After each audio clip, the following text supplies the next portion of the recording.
안녕하세요. 다정한 노년 라디오의 서연입니다. 오늘 이 자리에 모신 분은 우리 시대의 날카로운 시선이자 노년층의 든든한 대변인이신 조갑재 기자님입니다. 최근 2026년부터 확 바뀌는 기초연금 제도 때문에 밤잠 설치시는 어르신들이 참 많으시다고 들었어요.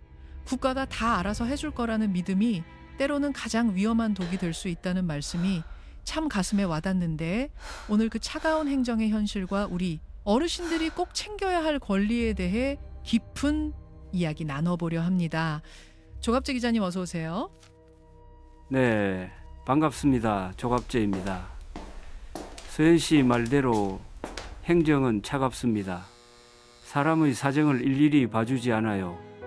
특히나 이번 2026년 개편하는 누군가에게는 40만 원이라는 큰 기쁨이 되겠지만, 준비되지 않은 이들에게는 평생 모은 돈을 국가에 반납해야 하는 고지서로 돌아올 수 있습니다. 제가 오늘 이 방송을 통해 우리 어르신들이 단돈일 원도 손해보지 않도록 그 숨겨진 함정들을 하나씩 파헤쳐 보려고 합니다. 떨리는 가슴으로 방송을 지켜보고 계실 많은 분들을 위해 제가 가진 모든 정보를 진솔하게 풀어내겠습니다. 기자님께서 가져오신 첫 번째 이야기가 경기도 안산에 사시는 박춘자 어르신의 사례라고 들었습니다. 평생을 함께 해온 배우자를 먼저 떠나보낸 슬픔도 채 가시기 전에 국가로부터 수백만 원을 내놓으라는 날벼락 같은 전화를 받으셨다는데, 도대체 사망신고까지 정확하게 마친 분에게 왜 이런 가혹한 일이 벌어지게 된 걸까요? 우리가 흔히 생각하기에는 주민센터에 사망신고를 하면 모든 행정 절차가 자동으로 연결되어 연금 액수도 혼자 사는 기준으로 조정될 것 같은데, 국가 시스템은 왜 어르신의 남편이 여전히 살아있다고 판단하고 돈을 계속 지급하다가 이제 와서 환수하겠다고 하는 건지, 그 보이지 않는 행정의 칸막이가 얼마나 높길래 이런 비극이 발생하는 건지 상세하게 들려주세요. 행정의 세계는 우리가 생각하는 상식과는 완전히 다른 별개의 우주입니다. 박춘자 어르신은 3년 전 남편분과 사별하시고 그 경황 없는 와중에도 동사무소를 찾아가 사망 신고를 아주 완벽하게 하셨어요. 가족관계 등록부를 정리했으니 이제 나라는 내가 혼자 산다는 걸 다 알겠지라고 믿으셨던 거죠. 그런데 여기서 비극이 시작됩니다. 행정상으로 사망 신고를 받는 곳은 가족관계과이고 기초연금을 관리하는 곳은 복지과인데, 이 두 부서는 서류상으로 완전히 남남입니다. 박 어르신은 남편분이 살아 계실 때 부부 가구로 묶여서 연금을 20%씩 감액해서 받아오셨거든요. 이제 혼자가 되셨으니 깎이지 않은 단독 가구 금액을 받아야 하는데, 이걸 본인이 직접 신청하지 않으셨던 겁니다. 시스템은 박 어르신을 여전히 남편이 있는 사람으로 인식했고, 연금은 계속 부부가구 기준으로 나갔습니다. 3년 뒤 복지전산망이 일제 점검을 하던 날, 박 어르신은 날벼락 같은 전화를 받게 된 겁니다. 어르신 지난 3년간 배우자도 없는데 부부 가구 혜택을 받으셨네요. 그동안 잘못 지급된 금액 수백만 원을 다음 달까지 일시불로 반납하세요라는 통보였죠. 어르신은 억울해서 우셨지만 법은 냉정했습니다. 본인이 직접 수급 상태 변경 신청을 하지 않은 것은 어르신의 책임이라는 것이 국가의 확고한 입장입니다. 어르신 입장에서는 정말 하늘이 무너지는 기분이었을 것 같습니다. 평생 법 한 번 어긴 적 없이 정직하게 살아온 분에게 국가가 부정수급자라는 낙인을 찍고 그 큰 돈을 당장 내놓으라고 하니 그 공포가 얼마나 컸을까요? 그런데 기자님 방금 말씀하신 내용 중에서 사망신고와 연금 신청이 별개라는 사실을 모르는 어르신들이 비단 박춘자 어르신뿐만은 아닐 것 같습니다. 보통은 사망신고를 할 때 공무원이 이런 부분도 같이 챙겨줘야 하는 게 아닌가 싶은데, 현장에서는 왜 이런 안내가 제대로 이루어지지 않는 걸까요? 그리고 이런 환수고지서를 받았을 때 정말로 구제받을 수 있는 방법은 단 하나도 없는 건지, 아니면 어르신들이 미리 이 함정을 피할 수 있는 결정적인 신호가 무엇인지 궁금합니다. 공무원들이 친절하게 다 알려주면 좋겠지만 현실은 그렇지 못합니다. 하루에도 수백 명의 민원인을 상대하는 창구에서 사망신고 서류를 처리하는 직원은 그 서류가 연금에 어떤 영향을 미치는지까지 일일이 확인해 주지 않습니다. 국가 시스템은 여러분의 인생사를 실시간으로 추적하지 않아요. 박춘자 어르신 사례에서 우리가 배워야 할 가장 무서운 교훈은 행정은 신청주의라는 원칙입니다. 내가 입을 열지 않으면 국가는 절대로 먼저 돈을 더 주거나 상황을 바꿔주지 않습니다. 오히려 나중에 전산망이 합쳐졌을 때 잘못 나간 돈이 있다면 이자까지 붙여서 뺏어가는 게 국가의 생리입니다. 제가 상담했던 또 다른 사례에서는 배우자가 실종되어 생사를 알 수 없는 상황에서도 부부 감액이 적용되어 고통받는 분도 계셨습니다. 사망 신고를 했다면 그 즉시 기초연금 담당 창구로 가서 단독 가구 전환 신청서를 새로 작성해야 합니다. 이 두 가지를 한 세트로 묶어서 생각하지 않는 순간 환수고지서는 언제든 여러분의 대문을 두드릴 수 있습니다. 박 어르신은 결국 자녀들에게 손을 벌려 그 수백만 원을 갚으셨는데 그 과정에서 자존감은 바닥으로 떨어지고 국가에 대한 배신감에 며칠을 알아놓으셨습니다. 법은 눈물이 없다는 말을 우리는 꼭 기억해야 됩니다. 결국 국가라는 시스템은 우리가 생각하는 것처럼 자애로운 부모의 모습이 아니라 철저하게 계산기로 움직이는 거대 조직이라는 생각이 드네요. 박춘자 어르신의 눈물이 개인의 불운이 아니라 제도의 허점과 무지가 만났을 때 생기는 사회적 사고라는 점이 참 씁쓸합니다. 기자님 말씀대로라면 지금 이 방송을 보시는 분들 중에서도 혹시 내가 놓치고 있는 신청은 없는지 당장 확인해 봐야겠네요. 사별하신지. 오래되었어도 혹시나 예전 금액 그대로 받고 계신 분들이 있다면 정말 위험한 상황이겠어요? 이런 분들을 위해 우리가 어떤 마음가짐으로 이 제도를 대해야 할지 조금 더 구체적으로 조언해 주신다면요. 가장 중요한 것은 국가는 모든 것을 다 알고 있을 것이라는 착각을 버리는 겁니다. 행정의 세계는 차갑고 칸막이가 높습니다. 사망신고와 연금 전환은 완전히 다른 게임이라는 걸 머릿속에 박아두셔야 돼요. 사망신고는 가족 관계 등록부를 정리하는 행정적 절차일 뿐이고 기초연금 단독 가구 전환은 여러분의 지갑을 결정하는 복지 서비스 신청입니다. 이 두 개를 한 세트로 묶지 않으면 박춘자 어르신처럼 3년 뒤에 피눈물을 흘리게 됩니다. 여러분이 주민센터에 가셨을 때 사망신고를 마쳤다면 반드시 옆 창구인 복지창구로 가서 제 이름으로 된 기초연금 신청서도 새로 써야 하나요? 라고 꼭 물으셔야 합니다. 국가가 알아서 해주겠지라는 안일한 생각이 여러분을 한순간에 부정수급자로 전락시킵니다. 2026년에는 전산망이 더 촘촘해집니다. 예전에는 운 좋게 넘어갔던 일들도 이제는 인공지능과 데이터가 결합해 단일원의 오차도 찾아낼 겁니다. 제가 오늘 드리는 이 조언이 박춘자 어르신 같은 희생자를 막는 방패가 되기를 진심으로 바랍니다. 박춘자 어르신의 이야기가 너무나 가슴 아픈 환수의 비극이었다면 이번에 들려주실 서울 강북구의 이강석 어르신 사례는 반대로 받아야 할 권리를 스스로 포기해서 발생한 거액의 손실에 대한 이야기라고 들었습니다.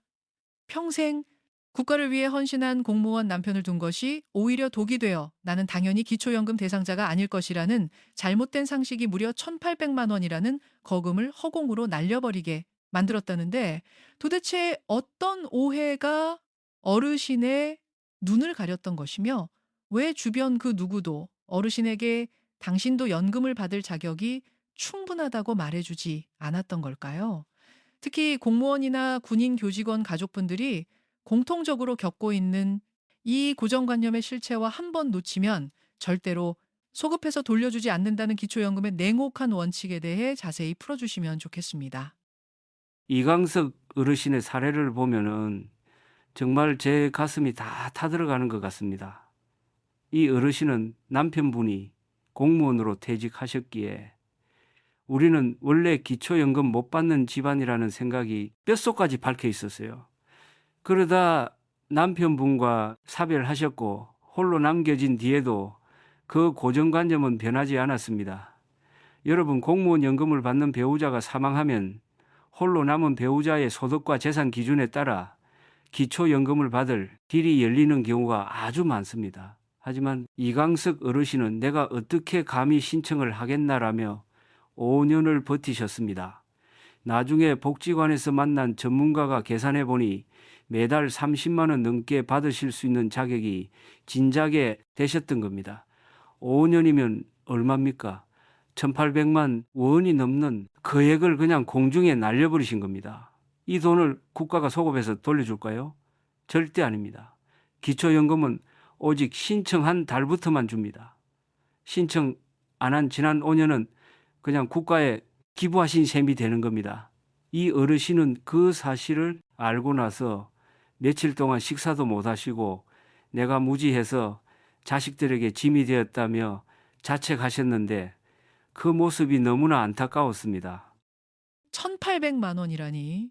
정말 노후에 그만한 거금이 어디 있겠습니까? 매달 30만 원이면 약값도 하고 손주들 용돈도 줄 수 있는 소중한 돈인데 오로지 몰랐다는 이유만으로 그 기회를 잃으셨다니 참담한 기분이 드네요. 그런데 기자님, 공무원 연금 수급자의 배우자분들은 왜 그렇게 신청 자체를 두려워하거나 불가능하다고 믿으시는 건가요? 단순히 남편의 연금 액수가 커서 그런 건지 아니면 실제로 행정기관에서 공무원 가족은 안 된다는 식으로 잘못된 안내를 하는 경우도 있는 건지 궁금합니다. 그리고 이 어르신처럼 뒤늦게 사실을 깨달았을 때 정말로 단일원도 소급받을 수 있는 법적 근거가 전혀 없는 건가요? 행정기관의 잘못이라기보다는 우리 사회에 퍼진 잘못된 소문이 문제입니다. 공무원 연금 수급자는 무조건 제외라는 단정적인 말이 독이 된 거죠. 사실 공무원 연금이나 군인 연금, 다학 연금 같은 직역 연금 수급자와 그 배우자는 원칙적으로 기초 연금 대상에서 제외되는 게 맞습니다. 하지만 배우자가 사망하여 유족 연금을 받게 되는 순간 계산법이 완전히 달라집니다. 본인의 소득 인정액이 선정 기준액 이하로 떨어질 가능성이 매우 높아지기 때문이죠. 그런데 이강석 어르신처럼 평생 남편 그늘에서 살아오신 분들은 나라에서 주는 건 다 똑똑한 사람들만 받는 거라는 막연한 공포를 가지고 계세요. 소급 적용에 대해서. 말씀드리자면 법은 정말 칼 같습니다. 기초연금법 제24 조에 따르면 연금은 신청한 날이 속하는 달부터 지급한다고 명시되어 있습니다. 즉 내가 자격이 있었든 없었든 신청서를 내지 않은 과거의 시간에 대해서는 국가가 책임지지 않는다라는 뜻입니다. 행정은 기다려주지 않습니다. 내가 문을 두드리지 않으면은 그 문은 영원히 닫혀 있는 것이죠. 이 어르신이 5년 동안 날린 1,800만 원은 국가 예산으로 귀속되어 다른 곳에 쓰였을 겁니다. 이 어르신이 계산이 법이 정한 신청 주의 원칙이 누군가에게는 정말 가혹한 절벽처럼 느껴질 것 같습니다. 이강석 어르신이 겪으신 그 5년의 세월이 그저 무지로 치부되기에는 너무나 큰 희생인 것 같아요. 기자님, 그렇다면 지금 이 순간에도 남편이 혹은 아내가 공무원이나 군인이었다는 이유로 신청을 망설이고 계실 수 많은 사별 배우자분들에게 가장 먼저 무엇을 확인하라고 조언해주고 싶으신가요? 혹시 본인이 직접 계산하기 어렵다면 어디를 찾아가서 도움을 받는 것이 가장 정확할까요? 사별 직후에는 정신이 없으시겠지만 반드시 주민센터 복지창구를 찾아가서 제 상황에서 기초연금 신청이 가능한지 상담이라도 받아보셔야 합니다. 이강석 어르신처럼 5년이나 지나서 후회하면 아무 소용이 없어요. 여러분은 이제 공무원의 배우자가 아니라 홀로 사는 노인으로서의 권리를 가진 개별 주체입니다. 자녀들에게 미안해하지 마시고 본인의 권리를 찾으세요. 특히 소득 인정액 계산이 복잡할 때는 국민연금공단 지사를 방문하는 것도 좋은 방법입니다. 그곳에는 전문가들이 상주하며 여러분의 재산과 연금 수령액을 정밀하게 분석해 줍니다. 제가 만난 한 어르신은 상담 한 번으로 매달 34만 원을 받게 되셨는데 그분이 하신 말씀이 아직도 기억에 남습니다. 기자님, 내가 평생 남편 뒷바라지하며 국가에 헌신한 보상을 이제야 받는 기분이에요 라고 하시더군요. 여러분도 포기하지 마십시오. 내가 입을 열지 않으면 국가는 여러분의 지갑을 절대로 채워주지 않습니다. 이제 2026년이 되면 기초연금이 최대 40만 원까지 오른다는 소식에 많은 어르신들이 기대를 품고 계십니다. 하지만 그 기쁨 뒤에는 부부가 함께 산다는 이유만으로 연금액의 20%를 깎아버리는 부부, 감액, 제도라는 복병이 숨어 있다고 들었어요. 순천의 최상길 어르신 부부처럼 당연히 80만 원이 들어올 줄 알았다가 64만 원만 찍힌 통장을 보고 배신감을 느끼는 분들이 많을 것 같은데 왜 국가는 부부가 함께 살면 생활비가 적게 든다는 논리로 고령의 어르신들의 주머니를 털어가는 것인지, 그리고 이 제도가 과연 현실적인 생활 물가를 반영하고 있는 것인지 기자님의 솔직한 견해를 듣고 싶습니다. 최상길 어르신 부부의 사례는 2026년 개편 이후 우리 주변에서 가장 흔하게 보게 될 갈등의 모습입니다. 두 분은 이제 나라에서 40만 원씩 준다니까 우리 둘이 합치면 80만 원이겠구나 하며 새해를 맞이하셨죠. 그런데 통장에 찍힌 건 64만 원이었습니다. 이 어르신이 동사무소에 가서 소리를 지르신 것도 무리가 아닙니다. 40 더하기 40은 80이라는 건 초등학생도 아는 산수니까요. 하지만 국가는 이른바 부부 감액 20% 룰을 적용합니다. 부부가 같이 살면 전기세도 같이 쓰고 찌개도 같이 끓여 먹으니 단독 가구보다 생활비가 덜 든다는 논리죠. 1. 인당 8만 원씩 도합 16만 원을 매달 깎는 겁니다. 1. 년이면 192만 원, 10년이면 2천만 원에 가까운 돈이 부부라는 이유만으로 사라지는 겁니다. 억울하시겠지만은 이것이 현재 대한민국의 냉정한 법입니다. 1년에 200만 원에 가까운 돈이 부부로 살고 있다는 이유만으로 깎인다는 사실은 어르신들 입장에서 정말 받아들이기 힘들 것 같습니다. 요즘 물가가 얼마나 비쌉니까? 전기료, 가스비 하나 안 오른 게 없는데 단순히 같이 산다고 해서 생활비가 비약적으로 줄어드는 것도 아니잖아요. 기자님 보시기에는 이 부부 감액 제도가 고령화 시대에 오히려 노인 빈곤을 부추기는 역효과를 내고 있지는 않은지, 그리고 어르신들 사이에서 이 감액을 피하려고 서류상 이혼을 고민한다는 웃지 못할 소문도 돌고 있다는데 현장의 분위기는 어떤가요? 실제로 그런 상담을 하러 오시는 분들이 꽤 많습니다.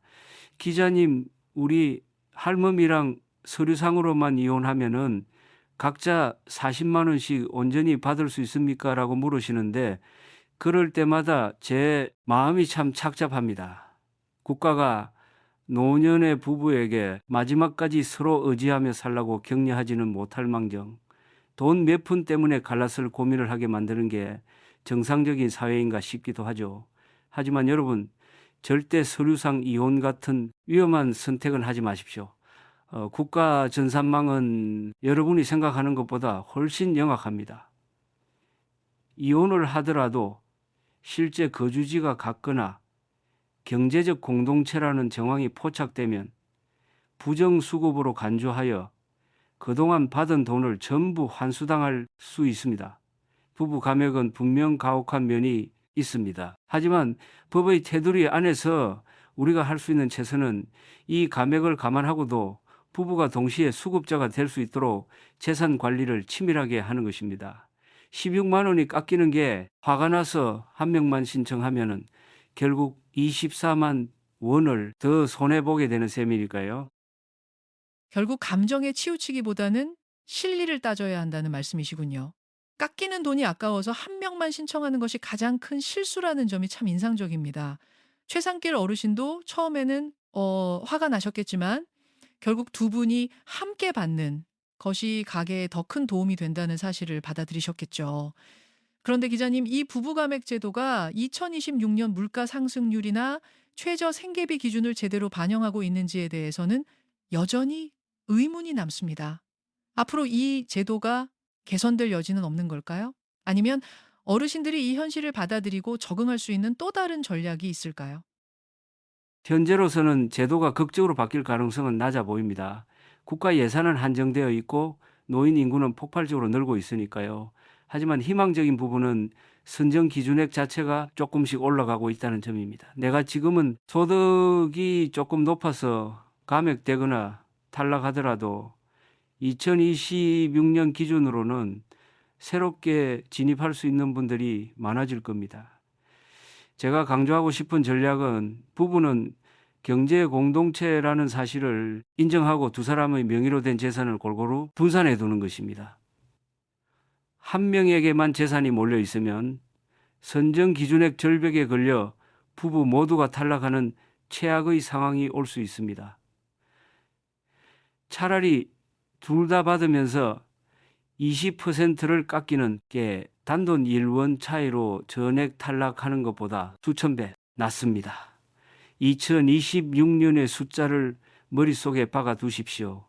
단독 가구 244만, 원부부 가구 390만 원 이 선을 넘지 않도록 관리하는 자만이 최후의 승자가 될 것입니다. 앞서 부부 감액에 대해 말씀해 주셨는데 이번에는 더 아슬아슬하고 가슴 졸이는 이야기를 해보려고 합니다. 바로 선정 기준액이라는 단어인데요. 파주의 이갑수 어르신은 단돈 1,000원 때문에 월 40만 원의 연금을 통째로 놓치셨다고 들었습니다. 소득 인정액이 244만 1천 원이 나오는 바람에 상위 30% 부자로 분류되어 탈락하셨다는데 도대체 이 1,000원이라는 숫자가 무엇이길래 평생 일궈온 노후의 안정을 한순간에 무너뜨리는 것일까요? 국가는 왜 이렇게 소수점 하나, 1,000원 한 장에 집착하며 어르신들의 가슴에 대못을 박는 것인지 그 냉정한 커트라인의 세계를 파헤쳐 주십시오. 이갑수 어르신의 사례를 보면 정말 법이란 게 얼마나 차갑고 융통성이 없는지 알 수 있습니다. 이 어르신은 평생 성실하게 사셨고 딱히 큰 부자도 아니셨어요. 그런데 2026년 예산 커트라인인 244만 원에서 딱 1,000원이 초과한 겁니다. 담당 공무원이 어르신 죄송합니다. 1,000원 차이로 탈락하셨네요 라고 말할 때 어르신은 내가 1,000원 더 번 게 죄냐며 울분을 토하셨죠. 하지만 국가는 그 선을 넘는 순간 당신은 연금 없어도 살 수 있는 상위 30%의 기득권층입니다 라고 선언해 버립니다. 기초연금은 이른바 단절적 제도입니다. 커트라인 안에 들면 전액 혹은 상당액을 받지만 그 선을 단 1원이라도 넘으면 0원이 됩니다. 이 1,000원의 차이가 1년이면 480만 원의 차이를 만드는 것이죠. 1,000원 때문에 480만 원을 날린다는 건 정말 상식적으로 받아들이기 힘든 일입니다. 이갑수 어르신 입장에서는 그 1,000원만 없었어도 내 삶이 훨씬 풍요로웠을 텐데라는 생각에 밤잠을 못 이루실 것 같아요. 기자님, 그런데 이렇게 아슬아슬하게 탈락하는 분들을 위해 소득 역전 방지 제도라는 게 있다고 들었는데 이 어르신은 왜 그 혜택조차 받지 못하신 건가요? 그리고 도대체 소득 인정액이라는 건 어떻게 계산되길래 내가 체감하는 내 재산과 국가가 평가하는 내 재산 사이에 이런 괴리가 생기는 건지 궁금합니다. 소득 역전 방지 제도는 연금을 받는 사람이 안 받는 사람보다 소득이 더 많아지는 역전 현상을 막기 위해 연금액을 조금 깎아서라도 주는 제도입니다. 하지만 이 역시 선정 기준액이라는 큰 담장 안에 들어온 사람들에게만 해당되는 이야기입니다. 담장 밖으로 단 1,000원이라도 나간 사람은 아예 고려 대상조차 되지 않아요. 이갑수 어르신이 억울해하시는 이유는 소득 인정액 계산 방식 때문입니다. 여러분이 가진 집값이나 자동차 통장 잔고를 국가가 정한 산식에 넣어 소득으로 환산하는데 이때 공시가격이 오르거나 예금 이자가 조금만 붙어도 나도 모르는 사이에 커트라인을 넘게 됩니다. 특히 자동차가 무서운데 3,000cc 이상의 고급차나 4천만 원 이상의 차량을 보유하면은 그 가액 그대로가 월 소득으로 잡혀버립니다. 어르신들 입장에서는 10년 탄 낡은 차인데라고 하시지만은 행정상으로는 부자로 찍히는 거죠. 이 1,000원의 전쟁에서 지지 않으려면 내 재산의 세부 항목을 정확히 파악하고 있어야 합니다. 결국 내가 가진 재산을 국가의 시각에서 재구성해보는 과정이 반드시 필요하다는 말씀이시군요. 1,000원 차이로 탈락하지 않으려면 미리미리 준비하고 관리하는 수밖에 없겠네요. 기자님, 그렇다면 지금 커트라인 근처에서 불안해하고 계실 어르신들에게 이 절벽을 피할 수 있는 실질적인 팁을 주신다면 무엇이 있을까요? 예를 들어 통장의 잔고를 조금 조정한다거나 재산의 명의를 변경하는 것이 도움이 될까요? 아니면 오히려 그런 행동들이 부정 수급으로 오해받을 소지가 있는 건지도 조언 부탁드립니다. 가장 현명한 방법은 제도를 미리 공부하고 합법적인 범위 내에서 재산을 관리하는 것입니다. 예를 들어 정려를 통해 재산을 줄이려고 하시는 분들이 있는데 기초연금법에는 정려 재산 산정 기간이라는 게 있어서 재산을 자녀에게 넘겨도 일정 기간은 여전히 내 재산으로 간주합니다. 꼼수를 부리다가 오히려 더 큰 화를 당할 수 있어요. 대신에 주거급여나 다른 복지 혜택과의 연계성을 따져보고 공제 혜택을 받을 수 있는 항목을 찾는 게 중요합니다. 금융재산은 기본 공제액이 있으니 그 범위를 잘 활용하시고 자동차 명의 같은 경우도 신중하게 결정해야 합니다. 제가 추천하는 것은 매년 바뀌는 선정 기준액을 체크하며 주민센터나 연금공단에서 모의 계산을 수시로 받아보는 것입니다. 1,000원 때문에 480만 원을 날리는 비극은 정보의 부재에서 옵니다. 내가 가진 1원 1정까지도 국가의 눈으로 들여다보는 치밀함이 필요한 시대입니다. 이번에는 평생 공직에 계셨던 분들의 이야기를 해보려 합니다. 서울 서초구의 김영훈 어르신은 공무원 연금을 매달 250만 원씩 받으시는데 기초연금 신청하러 갔다가 서류도 못 내고 돌아오셨다고 하더군요. 직영연금을 받는 사람과 그 배우자는 아예 기초연금 대상에서 제외된다는 이른바 직역연금 족쇄 때문이라는데 평생 성실하게 일하고 연금을 부어온 것이 노후에 오히려 역차별로 돌아오는 이 상황을 어르신들은 어떻게 받아들이고 계신가요? 특히 퇴직금이 적거나 연금으로만 근근히 살아가는 분들에게는 이 규정이 너무나 가혹하게 느껴질 것 같습니다. 김영훈 어르신 같은 분들은 정말 답답해 하십니다. 내가 평생 세금 꼬박꼬박 내고 국가를 위해 일했는데 왜 일반 국민들이 다 받는 기초연금에서 나는 이름조차 올릴 수 없느냐는 것이죠. 공무원 군인사학연금수급자와 그 배우자는 기초연금법 제3조에 따라 원칙적으로 배제됩니다. 이분들은 과거에 이미 국가로부터 충분한 혜택을 받았다는 논리가 깔려 있어요. 하지만 현실은 다릅니다. 연금 250만 원이 적은 돈은 아니지만 물가가 오르고 병원비가 나가기 시작하면은 사실 그렇게 넉넉한 형편도 아니거든요. 특히 본인이 아닌 배우자들 입장에서는 남편이 공무원이었다는 이유만으로 나까지 평생 기초연금 구경도 못 한다는 사실에 큰 박탈감을 느끼십니다. 이분들에게 직역연금은 든든한 노후 자금이 아니라 기초연금이라는 국가의 선물을 가로막는 쇠사슬이 된 셈이죠. 배우자분들 입장에선 정말 억울하실 것 같아요. 내가 공무원 일을 한 것도 아닌데 남편 때문에 내 권리까지 사라진다는 게 요즘 같은 개별화된 시대에 맞지 않는 규정 같기도 하고요. 기자님, 그런데 이 직영연금 족쇄에도 예외라는 게 존재하지 않습니까? 예를 들어 유족연금을 받거나 연금 액수가 아주 적은 경우에도 무조건 탈락인 건가요? 김영훈 어르신처럼 서류도 못 내고 돌아오는 분들이 없으려면 사전에 어떤 예외 조항들을 꼼꼼히 살펴봐야 하는지, 그리고 이 제도가 앞으로 수정될 가능성은 있는지도 궁금합니다. 원칙은 배제이지만은 아주 좁은 틈새의 예외는 있습니다. 예를 들어 직역연금을 일시금으로 받았거나 수급권자가 사망하여 유족연금을 받는 경우, 그리고 특정 기간 이전에 퇴직하신 분들 중 일부는 소득 인정액 기준에 따라 기초연금을 받을 수 있는 길이 열리기도 합니다.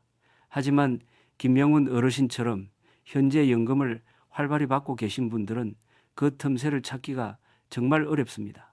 현장에서 공무원들이 서류도 안 받는 이유는 법적으로 신청 자격 자체가 없기 때문이에요. 이분들이 느끼는 역차별의 핵심은 기초연금이 이제 복지를 넘어 보편적 권리로 인식되고 있다는 점입니다. 나는 국민이 아니냐는 항변이죠. 앞으로 제도가 개선될 여지에 대해서는 논의가 있긴 하지만 공무원 연금 개혁과 맞물려 있어 매우 민감한 사안입니다. 제가 드리고 싶은 조언은 포기하기 전에 반드시 전문가와 상담하여 본인이 혹시라도 예외 조항에 해당하지 않는지 확인이라도 해보라는 것입니다.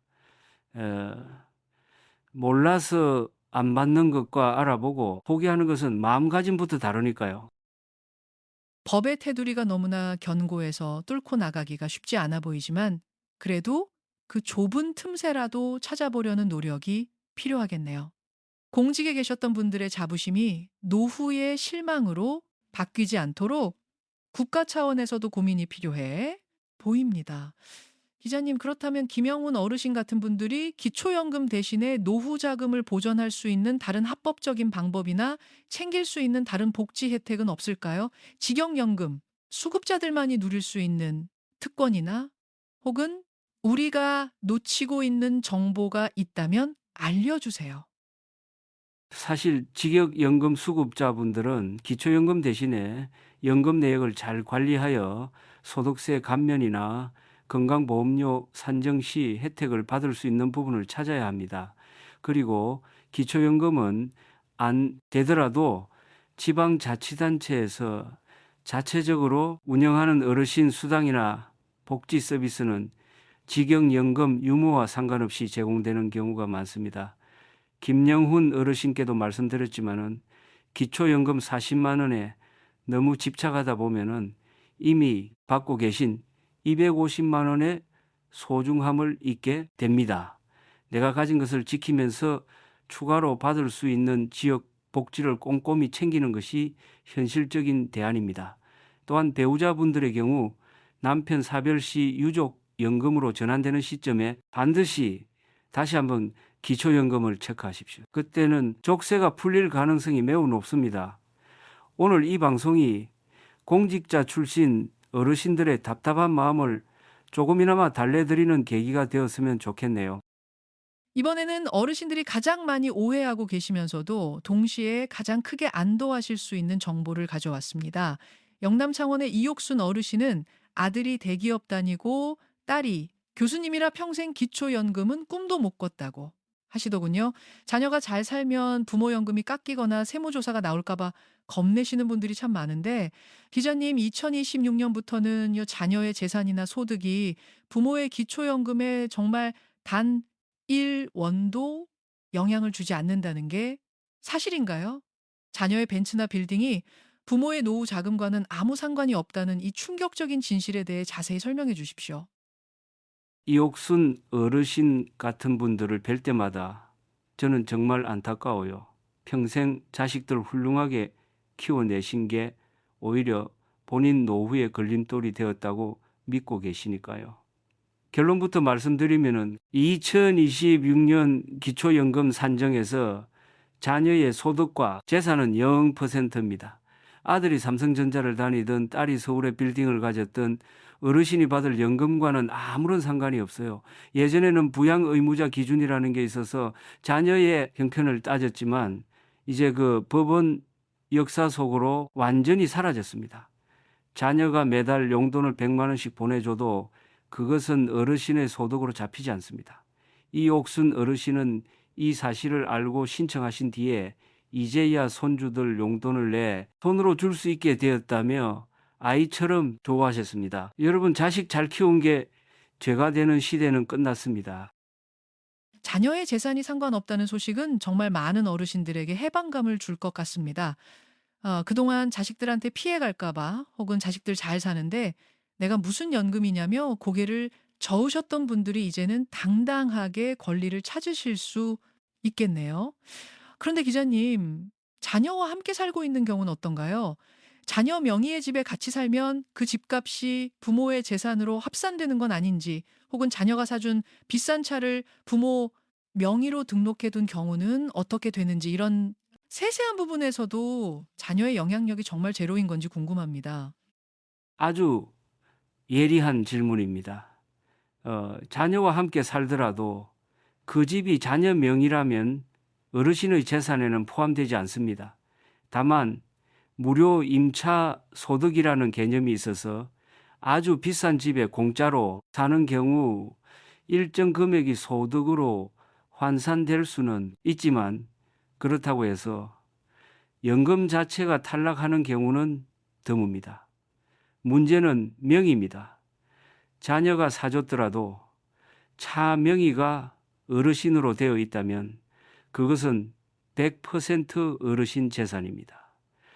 제가 상담한 한 분은 아들이 타라고 사준 삼천 CC차 때문에 연금에서 탈락하셨어요.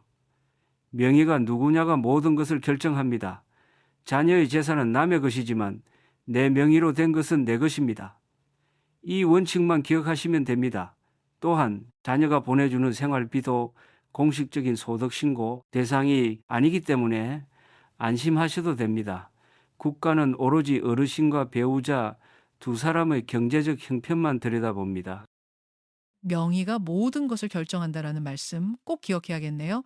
자녀가 효도하는 마음으로 해드린 것들이 행정적으로는 독이 될 수도 있다는 점이 아이러니합니다. 기자님, 그렇다면 이옥순 어르신처럼 자녀 때문에 신청을 미뤄오셨던 분들이 지금 당장 주민센터에 가면 지난 세월 동안 못 받은 연금을 청구할 수 있는 건가요? 아니면 이 경우에도 역시 신청한 달부터만 주는 건지, 그리고 자녀들이 부모님 대신 신청해 드릴 때 주의해야 할 점이 있다면 무엇일까요? 안타깝게도 이 경우에도 소급 적용은 안 됩니다. 이옥순 어르신이 10년 동안 자식 눈치 보느라 안 받으신 돈은 이미 국고로 들어갔고 다시 꺼낼 방법이 없어요. 그래서 제가 오늘 이렇게 목소리를 높이는 겁니다. 지금 당장 신청하셔야 합니다. 자녀분들이 대신 신청해 주실 때는 부모님의 공인인증서나 위임장을 챙기시고, 특히 부모님 명의의 통장과 보험 내역을 꼼꼼히 확인하셔야 합니다. 자녀들은 우리 부모님 재산 없다고 생각하지만은 예전에 넣어둔 쌈짓돈이나 잊고 있던 보험금이 걸림돌이 되는 경우가 많거든요. 자녀의 재산은 상관없으니 부모님 두 분의 명의로 된 것들만 깨끗하게 정리해서 제출하시면 됩니다. 자녀가 잘 살아서 안 될 거라는 오해로 국가가 주는 선물을 거절하지 마십시오. 그것은 자녀에 대한 사랑이 아니라 본인의 노후를 망치는 길입니다.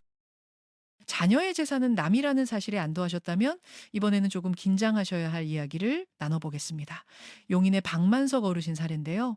본인 이름으로 된 건 낡은 구두 한 켤레뿐이라 당연히 연금을 받을 줄 알았는데, 아내 명의의 아파트와 예금 때문에 탈락하셨다고 합니다.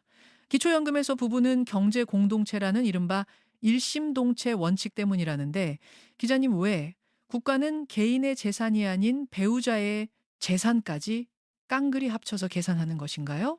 우리는 사이가 안 좋아서 각자 돈 관리한다거나 따로 산지 10년이 넘었다는 항변이 왜 행정창구에서는 통하지 않는 것인지, 그 냉혹한 현실을 짚어주십시오. 박만석 어르신은 정말 억울해하셨죠.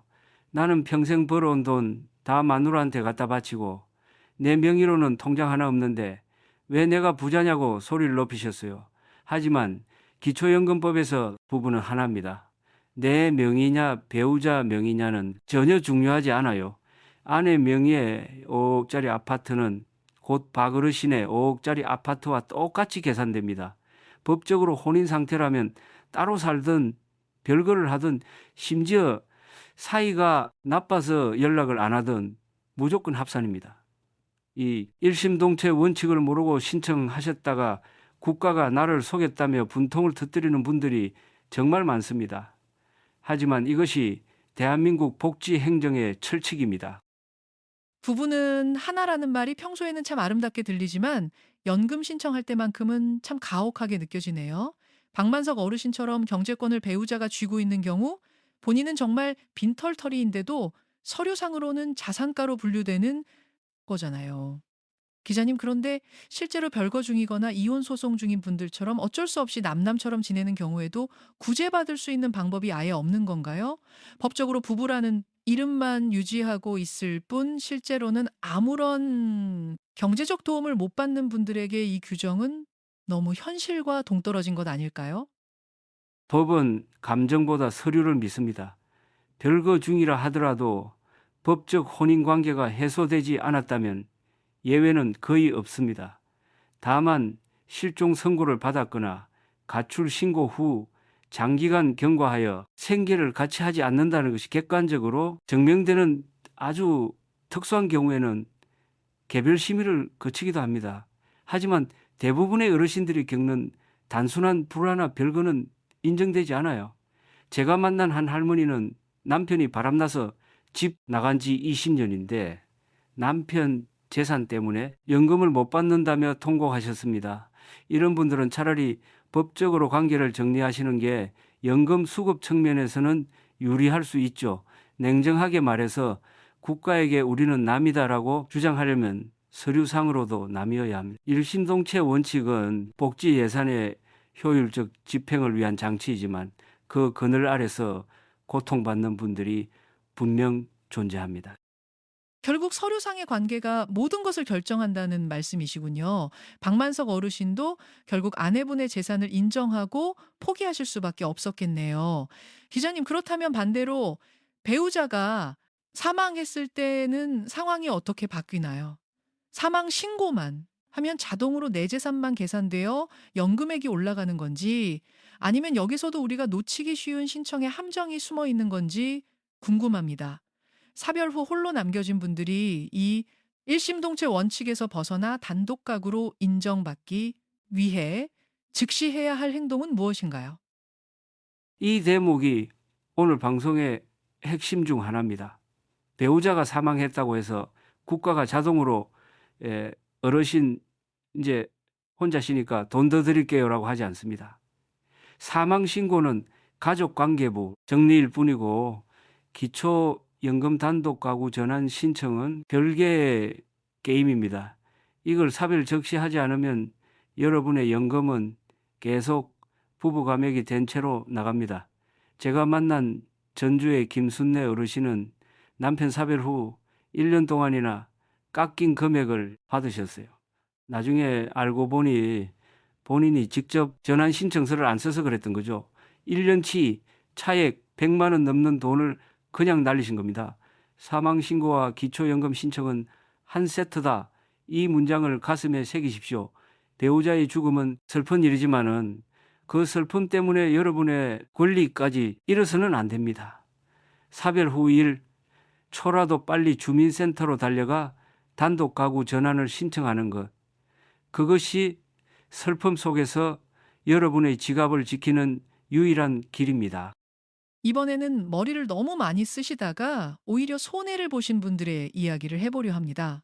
성남의 박순덕 어르신 부부는 부부 감액 20%를 피하려고 아주 기발한 작전을 짜셨다고 하더군요.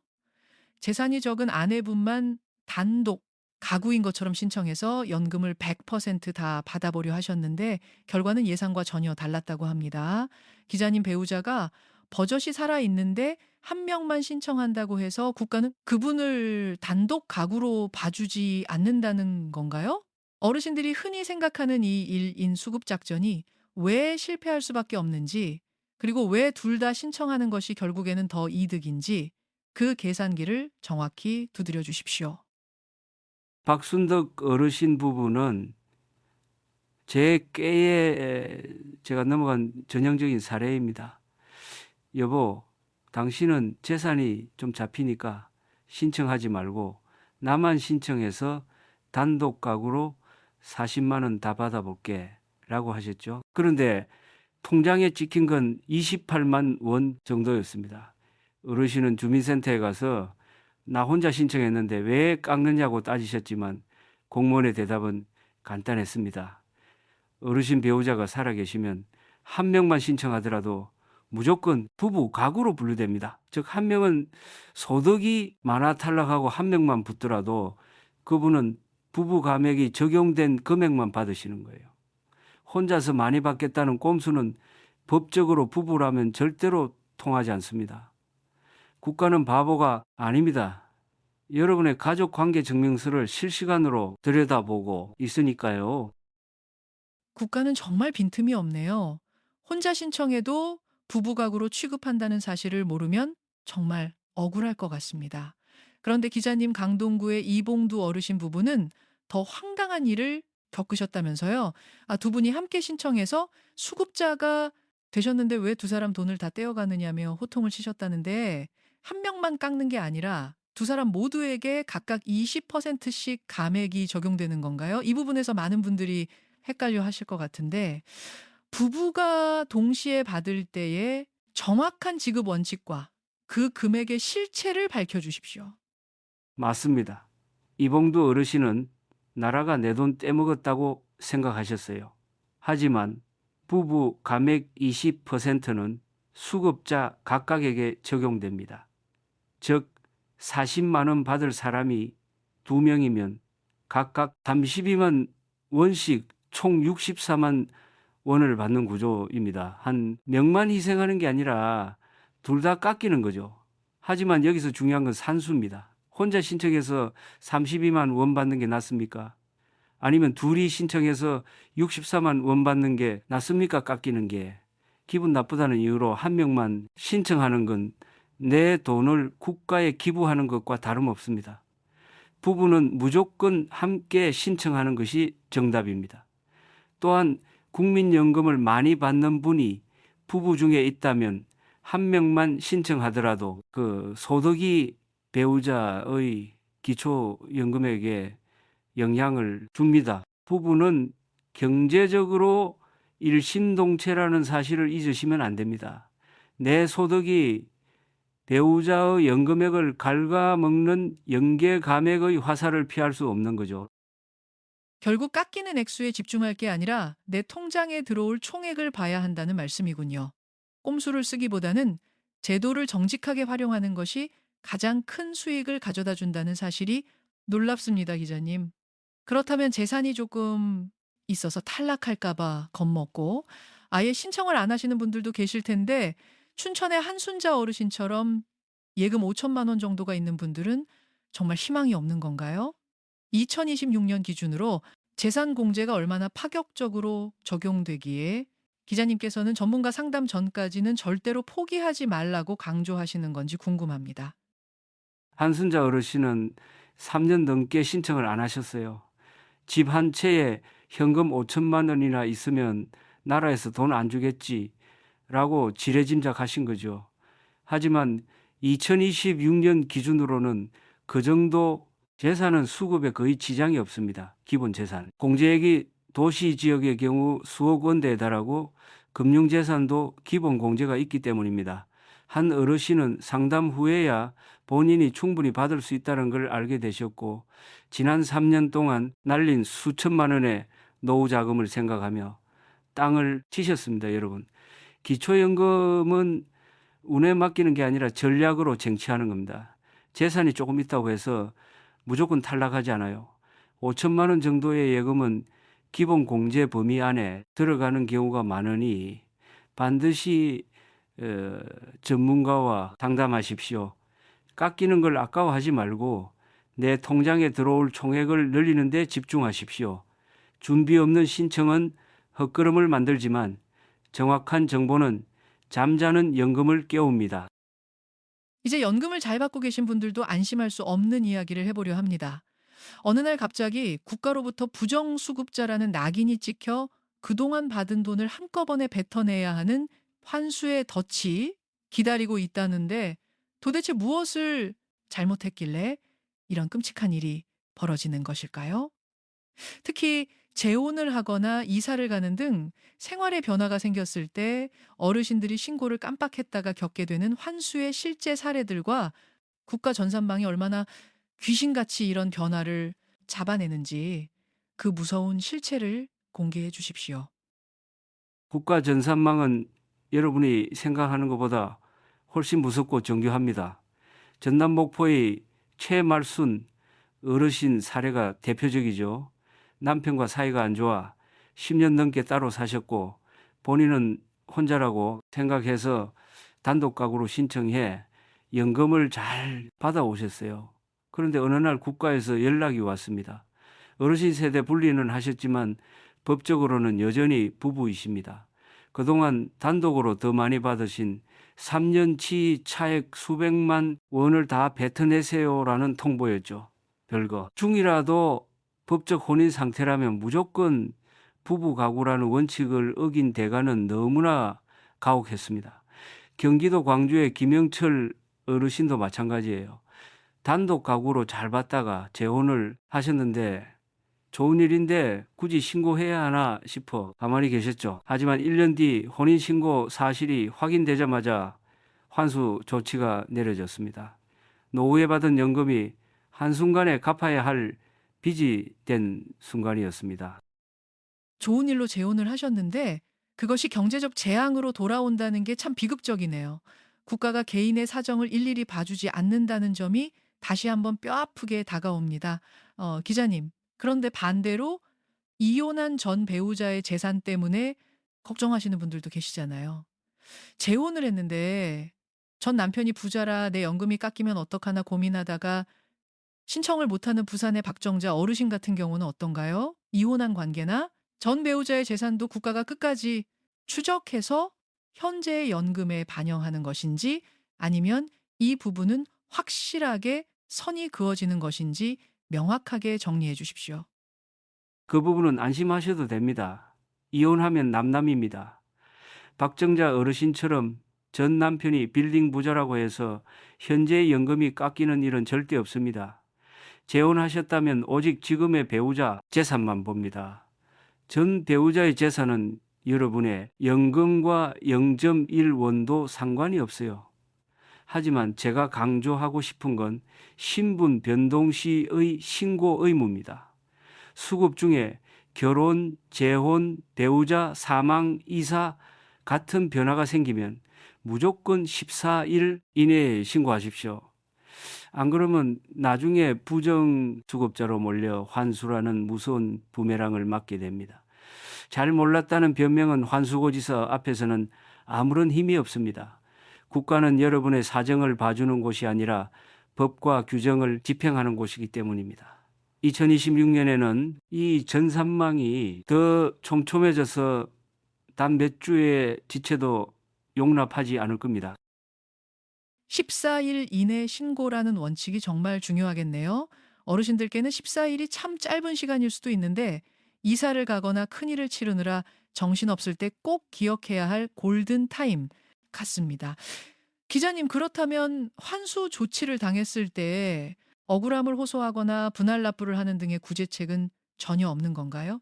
그리고 국가가 부정수급을 잡아내는 방식이 단순히 서류 검토인 건지 아니면 실제 거주지 조사까지 나오는 등 능동적인 감시가 이루어지는지도 궁금합니다. 국가 전산망은 매달 건강보험료 납부 내역 출입국 기록 부동산 거래 내역을 실시간으로 교차 검증합니다.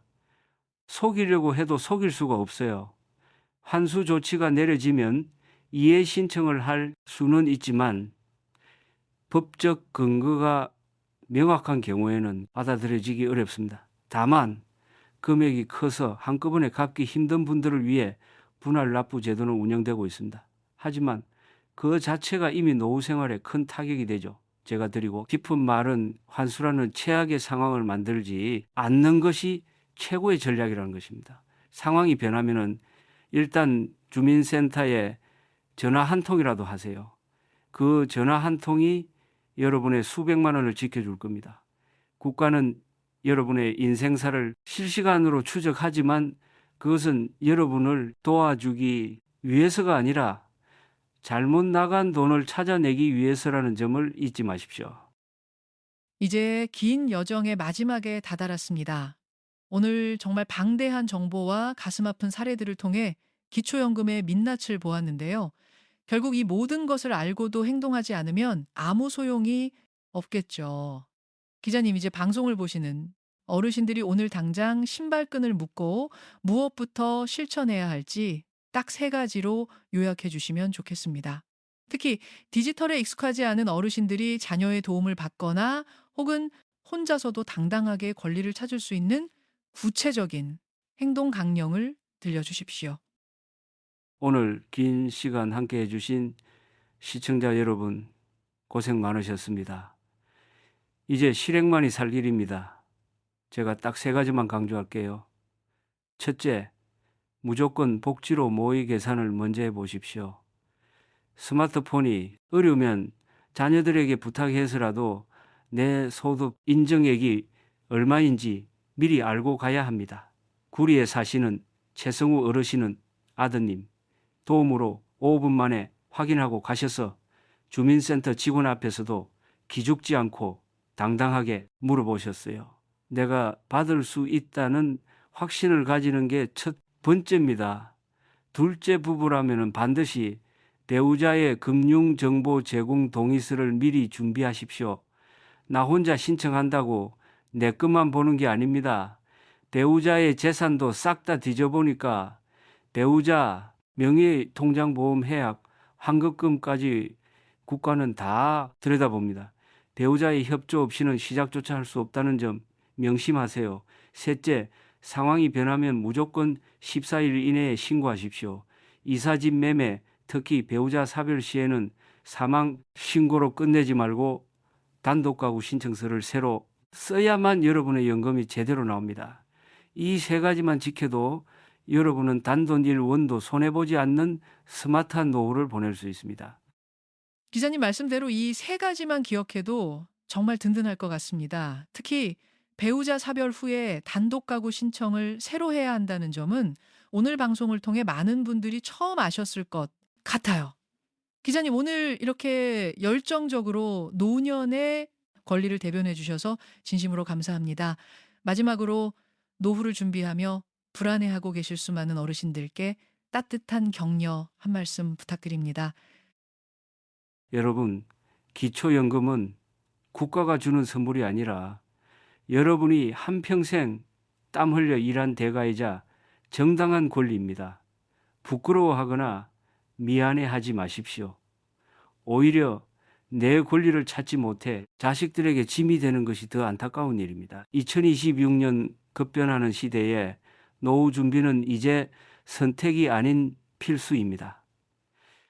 제가 오늘 말씀드린 정보들이 여러분의 지갑을 지키고 마음을 든든하게 해주는 이정표가 되었기를 바랍니다.